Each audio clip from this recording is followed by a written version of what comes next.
कहते हैं कि Pakistan is now an authoritarian state. इसी तरह के जो इंतखाबात है ये नॉर्थ कोरिया में भी होता है, रशिया में भी होता है। डेमोक्रेटिक कंट्रीज का एक सर्वे रिपोर्ट जारी किया है, उसमें 59% लोगों ने जमहूरियत पर आदम एतमाद का इजहार किया। नेहरू ने अपनी मिलिट्री को मुनज़्ज़म किया। मौके पर इंडिया का जो फर्स्ट आर्मी चीफ था के एम करियप्पा ने यही भी कहा था कि politics in the army is a poison. Socrates ने कहा था कि अगर दो बंदों के दरमियान इलेक्शन किया जाए, एक मिठाई वाले और एक डॉक्टर, यानी दोनों के दरमियान इलेक्शन किया जाए तो पक्का है कि मिठाई वाला ये इलेक्शन जीत जाएगा। पाकिस्तान में अपोजिशन का रोल हमेशा से भयानक रहा है। वो ये समझते हैं कि अगर हमने गवर्नमेंट की कोई अच्छी चीज की अगर तारीफ कर दी तो हमारा गवर्नमेंट नहीं आएगा। सलाम दोस्तों, पाकिस्तान में जमहूरियत के हवाले से एक चौंका देने वाली रिपोर्ट सामने आई है। वो कहते हैं कि Pakistan is now an authoritarian state, यानी पाकिस्तान पार्शियल डेमोक्रेसी से अथॉरिटेरियन स्टेट में चला गया। इसका मतलब ये है कि पाकिस्तान एक अमराना रियासत है, न कि एक जमहूरी रियासत।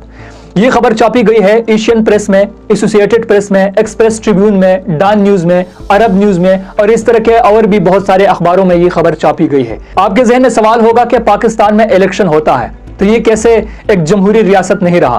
तो इसी तरह के जो इंतखाबात है ये नॉर्थ कोरिया में भी होता है, रशिया में भी होता है, लेकिन वहां पर डेमोक्रेसी नाम की कोई चीज नहीं है, वो भी एक अथॉरिटेरियन स्टेट्स है। प्यू रिसर्च सेंटर ने हाल ही में दुनिया के 24 डेमोक्रेटिक कंट्रीज का एक सर्वे रिपोर्ट जारी किया है। उसमें 59% लोगों ने जमहूरियत पर आदम एतमाद का इजहार किया है, यानी डिससैटिस्फैक्शन का इजहार किया है। 74% लोग अपने इलेक्टेड मेंबर से नाराज है, उससे डिससैटिस्फाई है कि जो इलेक्टेड मेंबर है बाद में उनको आवाम का फिक्र नहीं होता। अगर इंडिविजुअली बात की जाए, जो यूके है वहां पर 69% लोग, और अमेरिका ने 59% लोग, और अगर फ्रांस की बात की जाए वहां पर 58, और जापान की अगर बात की जाए तो वहां पर 53% लोगों ने कहा है कि हम जमहूरियत से डिससैटिस्फाइड है। इससे पहले पाकिस्तान एक पार्शियल डेमोक्रेसी हुआ करता था। इसका मतलब ये है कि पाकिस्तान में जमहूरियत पहले से कमजोर रही है। मैंने आपके सामने कुछ फैक्ट्स रखनी है, फिर आपने फैसला करना है कि क्या वाकई ये जो रिपोर्ट है ये ठीक है या ये जो रिपोर्ट है ये गलत है। आपने आर्गुमेंट के बेस पे नीचे कमेंट में आपने बताना है, यानी आपके जहन में जो लॉजिकल पॉइंट्स है उसी के थ्रू आपने बताना है कि क्या वाकई पाकिस्तान में जमहूरियत नहीं रही, या आपने बताना है कि ये जो रिपोर्ट है ये गलत है, पाकिस्तान में जमहूरियत ठीक ठाक चल रही है।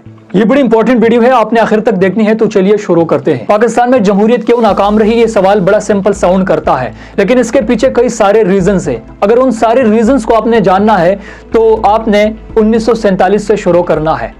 तो चलिए हम अपने कहानी की शुरुआत करते हैं आज़ादी से। यानी अगस्त 47 को पाकिस्तान आज़ाद होता है, तब से लेकर अब तक पाकिस्तान में 3 मिलिट्री कूज हो चुके हैं। लेकिन दूसरी तरफ हमारे साथ जो हिंदुस्तान आज़ाद हुआ था उसमें अभी तक एक भी कू नहीं हुआ है। तो ऐसे क्या रीजंस है कि पाकिस्तान में 3 बार मार्शल लॉ लग चुका है लेकिन हिंदुस्तान में एक बार भी नहीं? तो इसका जवाब यह है कि वहां पर जवाहरलाल नेहरू हुकूमत में आता है और एक लंबे समय तक हुकूमत करता है और एक मजबूत निजाम बनाता है। जवाहरलाल नेहरू आते ही उन्होंने एक मजबूत आइन बनाया जिसकी वजह से आदलिया मजबूत हुआ। उन्होंने अपने इकानमी को मजबूत किया, यानी इकानमी को डिसेंट्रलाइज किया, इंडस्ट्रीज लगाई।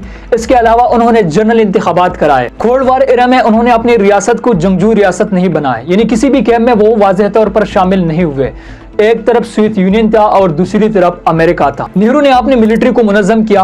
अगर किसी खास तबके की डोमिनेंस मिलिट्री में ज्यादा है तो उसको उन्होंने मिनिमाइज कर दिया। उन्होंने सीरीज ऑफ बजट कट्स लगाए। जो दिफाई बजट था उसमें उन्होंने कटौती कर दी, लगातार वो करता रहा। एक दफा इंडिया का फर्स्ट आर्मी चीफ के एम करियप्पा हुकूमत पर पब्लिकली तनकीद करता है, यानी उनकी माशी कारकिर्दगी पर तनकीद करता है। तो इसके बाद नेहरू सख्त गुस्सा होता है, उनको कहता है कि आपका काम है दिफा करना, न कि हुकूमत पर तनकीद करना। एक मौके पर इंडिया का जो फर्स्ट आर्मी चीफ था के एम करियप्पा ने यही भी कहा था कि politics in the army is a poison, keep off it. लेकिन दूसरी तरफ 47 में पाकिस्तान आजाद होता है और जना बनता है उनका नया गवर्नर जनरल। बदकिस्मती से अगले ही साल उनका डेथ हो जाता है। वो लंबे समय तक हुकूमत नहीं कर पाते। उसके ठीक 3 साल बाद 1951 में प्राइम मिनिस्टर लियाकत अली खान को असैसिनेट किया जाता है और यहाँ से कहानी बिगड़ना शुरू हो जाती है। यानी कोई खास निजाम न बना सके, यानी बाकी जो लीडर्स बचे थे वो फ्रंट लाइन लीडर्स नहीं थे, वो मुत्तहिद हिंदुस्तान के ट्रेंड लीडर्स थे, वो इब्तिदा में मुस्लिम लीग का हिस्सा नहीं थे। यानी उसका नुकसान ये हुआ कि पाकिस्तान में एक लंबे समय तक आइन नहीं बना, और जो आइन बन गया 1956 में, उससे पहले 1952 में और 1953 में जो बोगरा फार्मूला था वो दोनों नाकाम हुए। 1956 में जो आइन बना वो 1935 का एक कॉपी पेस्ट आइन था, यानी कोई एक मुनज़्ज़म और एक डिटेल और मजबूत आइन नहीं था। इसके अलावा जो पॉलिसी मेकर्स थे उन्होंने ये समझा कि पाकिस्तान को एक एग्जिस्टेंशियल थ्रेट है। यानी जो पाकिस्तान का पहला बजट आया वो 89 करोड़ था, उसका 46% हिस्सा सिर्फ दिफाई बजट के लिए मुख्तस किया गया 1953 में लाहौर में अहमदिया कम्युनिटी की तरफ से कुछ राइट्स हुए, यानी कुछ दंगे हुए अहमदिया कम्युनिटी की तरफ से। तो आर्मी बीच में आई और उस मामले को उन्होंने रफा दफा कर दिया, उसको हल कर दिया। यहाँ पर जितने सड़कें टूटी थी तो उसको दोबारा से उन्होंने मुरम्मत किया, कुछ दीवारों को उन्होंने पेंट किया और साथ में पौधे लगाए। तो लोग उससे बहुत ज्यादा मुतमईन हो गए। 47 से लेकर 58 तक 8 प्राइम मिनिस्टर आ गए, यानी कानूनी तौर पर 2 आने चाहिए थे, यानी आखिरी 2 साल में 3 प्राइम मिनिस्टर तब्दील हो गए। आर्टिकल 58(2)B के तहत सदर के पास ये इख्तियार था कि किसी भी वक्त वो प्राइम मिनिस्टर को फारिग कर सकता है। पॉलिटिकल अनरेस्ट की वजह से, वेल फंडेड आर्मी की वजह से और एक कमजोर आइन की वजह से 1958 में इस्कंदर मिर्जा मार्शल लॉ नाफिज करता है और उसके ठीक 3 हफ्ते बाद अयूब खान इस्कंदर मिर्जा को मुल्क बदर करके खुद डिक्टेटर बन जाता है।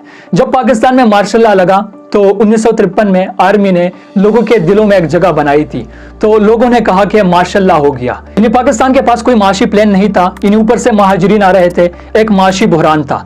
तो हम पहले ही दिन से अमेरिका पर डिपेंडेंट हो गए। यानी 1948 में पहला ऐड आया था और फिर 1950 में लियाकत अली खान अमेरिका का दौरा करता है और फिर बाज़ाब्ता तौर पर हम अमेरिका पर डिपेंडेंट बन जाते हैं। हमारा जो रियासत था वो एक जंगजू रियासत बन जाता है।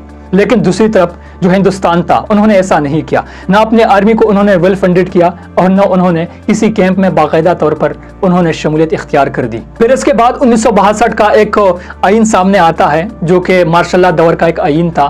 फिर 1964 के मंगलत इंतखाबात और फिर 65 में पाकिस्तान और भारत के दरमियान एक जंग सामने आता है। फिर 70 में जनरल इंतखाबात किए जाते हैं, यानी 23 साल के एक लंबे समय लगे थे पाकिस्तान में यानी जनरल इंतखाबात कराने के लिए। हिंदुस्तान में सिर्फ 3 साल लगे थे जनरल इंतखाबात कराने के लिए और फिर इसके बाद 1973 में मजबूत आइन बनता है।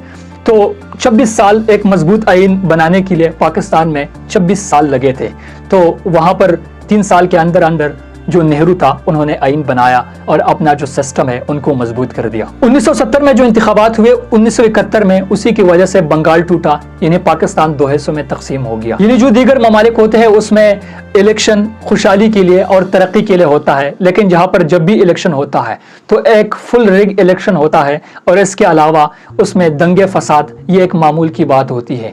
1977 में दूसरा मार्शल लॉ लगता है और भट्टू को हैंग किया जाता है। तो आपके जहन में एक सवाल आता होगा कि 1958 में मार्शल लॉ इसलिए लगा था क्योंकि आइन कमजोर था, यानी 1956 का जो आइन था उसको इस्कंदर मिर्जा ने एब्रोगेट किया और उन्होंने मार्शल लॉ लगा दिया। तो 1973 में जब आइन आया, एक मजबूत आइन आया, तो फिर 1977 में मार्शल लॉ कैसे लगा? तो आप लोग का सवाल बिल्कुल ठीक है। तो इसका जवाब है कि इब्तिदाई से वीक फाउंडेशन, यानी जो पॉलिटिकल लीडरशिप थी वो कमजोर हो गई थी और जो आर्मी थी वो वेल फंडेड आर्मी थी तो वो मजबूत हो गई थी। इसके बाद 1999 में तीसरा मार्शल लॉ लगता है, यानी 88 से लेकर 1999 तक उसके बीच में एक पॉलिटिकल म्यूजिकल चेयर चल रहा था, यानी एक आता है दूसरा जाता है, तो फिर वो दूसरा दोबारा आता है, जो पहला बंदा है वो जाता है। तो ये एक कहानी चल रही थी। तो 1999 में तीसरा मार्शल लॉ लगता है और फिर 2001 में वार ऑन टेरर शुरू हो जाता है। यानी पाकिस्तान ने इब्तिदाई से अपना माशी कोई प्लान नहीं बनाया। यानी 1950 में जिस तरह के मैंने पहले बताया कि लियाकत अली खान दौरा करता है अमेरिका का,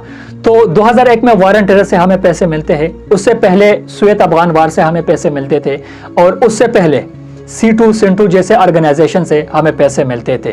और लेटेस्टली आपने देखा होगा कि रियासत में आइन की फामाली, यानी बार बार आइन को तोड़ा गया, पकड़ दकड़, यानी किसी पर जबरदस्ती पार्टी चुड़वाना बंदूक के नोक पे, ये कौन सी मतलब जमहूरियत है? जाली केसेस बनाना, एक बंदे को सादिक और अमीन डिक्लेयर करना और दूसरे को जेल में डालना और उसको नाअहल करना, फिर उस नाअहल बंदे को दोबारा अहल करना और जो पहला बंदा है उसको नाअहल करना और उसको जेल में डालना, यानी सहाफियों को अगवा करना। अभी तक जितने पॉइंट्स हमने आपके सामने रख दिया, व्लॉग के स्टार्ट में हमने एक सवाल उठाया था कि पाकिस्तान में जमहूरियत क्यों डेवलप नहीं हुई।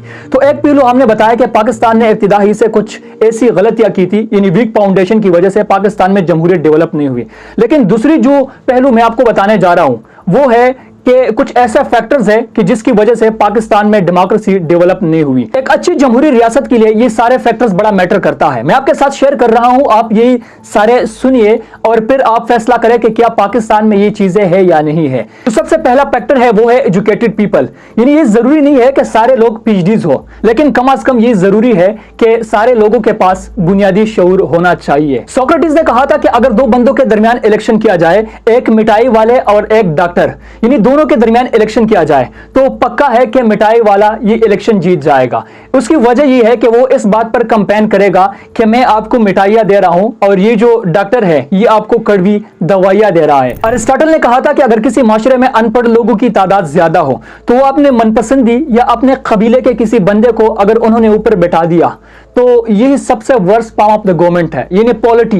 पाकिस्तान में जो परसेंटेज ऑफ एजुकेशन है, जो बुनियादी सियासी शऊर है, वो भी पाकिस्तान के लोगों के अंदर बहुत कम पाया जाता है। तो यही वजह है कि पाकिस्तान में डेमोक्रेसी डेवलप नहीं हो रही। जो दूसरा पॉइंट है वो है पावरफुल इलेक्शन कमीशन, यानी एक डेमोक्रेटिक कंट्री में पावरफुल इलेक्शन कमीशन बहुत जरूरी है। लेकिन आपको खुद पता है कि पाकिस्तान में इलेक्शन कमीशन ऑफ पाकिस्तान कितना पावरफुल है। यानी इलेक्शन के दिन उन्होंने पूरा इंटरनेट को उन्होंने बंद कर दिया था, यहां तक कि उन्होंने नेटवर्क को डाउन कर दिया था, और इलेक्शन के बाद उन्होंने पूरा एक रिगिंग का प्रोसेस शुरू कर दिया। ये मैं नहीं कह रहा, ये इंटरनेशनल इदारे कह रहे हैं। जो आलमी मीडिया है वो कह रही थी कि पाकिस्तान में किस बड़े पैमाने पर रिगिंग हुआ है। जो तीसरा फैक्टर है यही डेमोक्रेटिक कंट्री के अंदर बड़ा इंपॉर्टेंट है, यानी पावरफुल जुडिशरी और आइन। आइन अनाउंस करता है कि 90 दिन के अंदर अंदर आपने इलेक्शन करना है, लेकिन पाकिस्तान में वो कहता है कि आइन हमारे लिए कोई मैटर नहीं करता, हम नहीं करते। यहाँ पर एक ऑर्डर आता है कोर्ट की तरफ से कि फला बंदे को रिलीज कर दो, वो रिलीज नहीं किया जाता। एक ऑर्डर आता है कि फला बंदे को न पकड़ो तो वो दोबारा पकड़ा जाता है। चौथा फैक्टर है पॉजिटिव रोल ऑफ अपोजिशन। ये बड़ा इंपॉर्टेंट होता है, लेकिन पाकिस्तान में अपोजिशन का रोल हमेशा से भयानक रहा है। वो ये समझते हैं कि अगर हमने गवर्नमेंट की कोई अच्छी चीज की अगर तारीफ कर दी तो हमारा गवर्नमेंट नहीं आएगा, तो हमेशा से यानी हर जगह पर वो तनकीद करते हैं। तो ये भी अच्छा नहीं होता एक डेमोक्रेटिक कंट्री के अंदर कि आपने हर चीज पर तनकीद करनी है। एक और फैक्टर है वो है इंट्रा पार्टी इलेक्शन, यानी जमहूरियत के अंदर इंट्रा पार्टी इलेक्शन बड़ा मैटर करता है, लेकिन पाकिस्तान में बदकिस्मती से इंट्रा पार्टी इलेक्शन जब भी होता है तो आपको एक ही न्यूज सुनने को मिलेगा, वो ये होगा कि फला बंदा चेयरमैन बन गया बिला मुकाबला, फला बंदा सदर बन गया बिला मुकाबला। और अब हाल ही में पाकिस्तान तहरीक इंसाफ और अवामी नेशनल पार्टी में इंट्रा पार्टी इलेक्शन नहीं हुआ था, तो उसी वजह से पाकिस्तान तहरीक इंसाफ से निशान भी लिया गया। एक और फैक्टर है वो है कंटिन्यूअस इलेक्शन, यानी जमहूरी रियासत के अंदर कंटिन्यूअस इलेक्शन बड़ा मैटर करता है। यानी कंटिन्यूअस इलेक्शन से मुराद ये है कि जब टर्म कंप्लीट हो जाए तो आपने फिल फॉर इलेक्शन करना है। लेकिन पाकिस्तान में आपको पता है कभी मार्शल लॉ लगता है और जब भी इलेक्शन का टाइम आता है कभी लेट हो जाता है। यानी इस दफा 6 साल बाद इलेक्शन हुआ। एक और फैक्टर है वो है प्रोटेस्ट, यानी एक जमहूरी रियासत के अंदर आईन आपको ये इजाजत देता है कि आप पीसफुली प्रोटेस्ट कर सकते हैं। जब भी आप एहतजाज के लिए निकलते हैं तो टीयर गैसेस और रबर बुलेट से आपका इस्तेमाल किया जाता है। तो आपको याद होगा कि इमरान खान के दौर में जब असातिज़ा एहतजाज कर रहे थे, डॉक्टर्स एहतजाज कर रहे थे, तो उसके साथ उन्होंने क्या किया था। इसके अलावा जो पीडीएम का गवर्नमेंट था तो उन्होंने इमरान खान के पार्टी जब एहतजाज कर रही थी तो उसके साथ उन्होंने क्या किया था। तो फिर जब इंटरम गवर्नमेंट आई तो जब बलोच यकजहती कमेटी लापता लोगों के लिए जब एहतजाज कर रही थी तो इस्लामाबाद में उन लोगों के साथ उन्होंने क्या किया, यहाँ तक कि खवातीन के साथ उन्होंने क्या किया। जो लास्ट फैक्टर है वो है अकाउंटेबिलिटी, जो पाकिस्तान में दूर दूर तक नजर नहीं आ रही। इन सारी चीजों को देखकर मुझे ऐसा लग रहा है कि पाकिस्तान में जमहूरियत वेंटिलेटर पर है। आपको क्या लग रहा है? इन सारी चीजों को एनालाइज करके आप खुद सोचे कि पाकिस्तान में कितना जमहूरियत बचा है। आपने नीचे कमेंट में बताना है। अगर आपने फेलियर्स ऑफ इलेक्शन सिस्टम के बारे में जानना है तो